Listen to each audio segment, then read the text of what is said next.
দুনিয়ার বুকে যারা উলঙ্গ ছবি দেখবে, মাস্টারবেশন করবে, হস্তমৈদন করবে, পর্নোগ্রাফি দেখবে, কাল কিয়ামতের দিন আল্লাহ পাক রব্বুল আলামিন তাদের প্রত্যেকের চোখ দিয়ে আগুনের খুন্তি ঢুকানো হবে।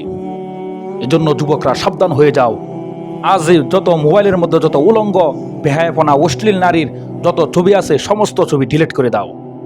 মোবাইল থেকে সমস্ত ছবি সরিয়ে ফেলো।